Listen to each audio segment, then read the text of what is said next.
The 60-year-old Darnell-Cookman teacher accused of abusing a student is out of jail tonight. This following a morning first appearance in front of a judge for Caroline Lee, a woman who the judge says has never been arrested before.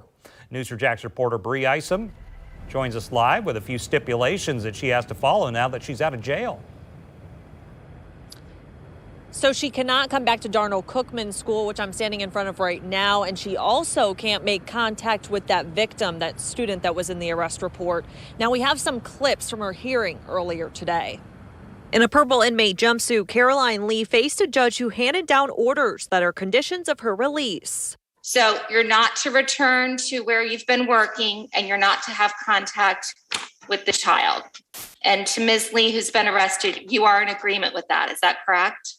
Yes, Your Honor. Glancing down at that point, Lee was processed out of jail. Tonight, News4JAX stopped by a home that is a potential address for her, and no one was home. We also called her, and nobody picked up the phone. Here's what we know about the charges. The arrest report says Lee hit a student several times after they got in an argument on this Instagram post. Gene Nichols, who's not affiliated with this case, says child abuse is a felony in Florida. She's most likely, it will be filed as a third-degree felony, which can be punishable by up to 5 years in Florida State Prison. If there's a potential for a lesser included offense, it would just be a battery charge, and a battery charge is a misdemeanor, which is punishable by up to a year. Nichols says her career as a teacher is in jeopardy.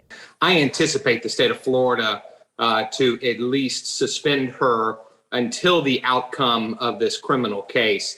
And if obviously she's convicted of a felony, then she's going to lose her teaching license. But Nichols says a lot of evidence needs to be gathered before she's convicted. And coming up at 11, examples of that evidence that will need to be gathered in order to convict Lee. Reporting live, Bree Isom, Channel 4, the local station.